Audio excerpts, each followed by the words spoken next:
ازيكم عاملين ايه؟ وحشتوني جدا جدا جدا.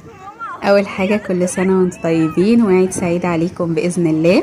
الفيديو ده عامله لكم من شاطئ العجمي الهانوفيل. هقول لكم كل حاجة على الفيديو ده، اسم الشاطئ بالظبط في العجمي في الهانوفيل. الفيديو ده انا صورته لكم اول يوم، عشان كده هتاخدوا بالكم ان الدنيا فاضية شوية. كنت مصوره لكم فيديو تاني قبل كده ومنزله لكم على القناة، هسيبه لكم في اول كومنت مثبت وفي صندوق الوصف.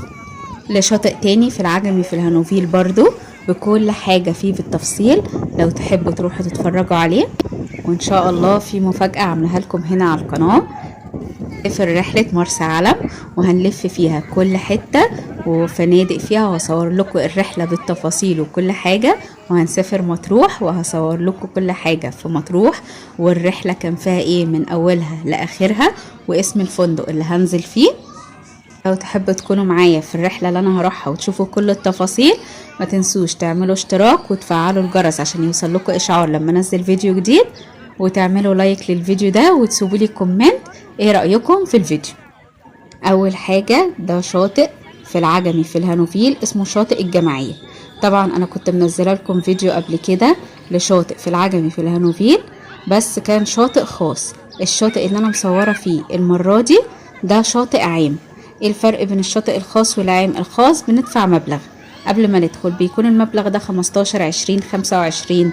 اللي هنا في العجمي دي اسعار اللي هنا في العجمي. لكن الشاطئ ده اسمه شاطئ الجمعية. شاطئ الجمعية في الهانوفيل ليه مدخلين، ده مدخل فيهم وده بيكون شاطئ مجاني، مش بتدفعوا فيه خالص غير حق الكرسي بس، لكن الدخول بيكون مجاني. يعني لو عايزين تدخلوا تتمشوا مش بتدفعوا حاجة، لكن انتوا بس بتدفعوا تمن الكرسي، وتمن الكرسي بيكون 5 جنيه.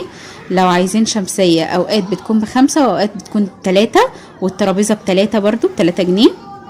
وبتدخلوا وبتقعدوا زي ما انتوا عايزين لحد الساعة 6. يعني لو الشاطئ بيفتح من اول الساعة 6 الصبح، بتقعدوا لحد الساعة 6 بالليل، لحد الساعة 6 بالليل. والنظام ده في اي شاطئ في اسكندرية على فكرة.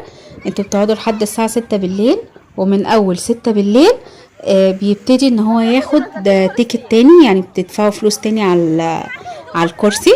بس ما فيش نزول بحر خلاص من اول 6 بالليل بقى. دي تاني سنة ممنوع نزول بحر بعد الساعة 6 بالليل. بتفضلوا قاعدين على الشاطئ، سواء بتقعدوا قدام البحر قدام او بتقعدوا ورا. حتى في شواطئ بيكون فيها حفلات بالليل برضو ما بيبقاش فيه نزول بحر. النهاردة بقى كان اول يوم العيد، وكل سنة وانتم طيبين. بس الفيديو ده لما ينزل لكم انتوا هتشوفوه تاني يوم العيد. عقبال ما ينزل لكم، انا صورته اول يوم العيد. طبعا اول يوم العيد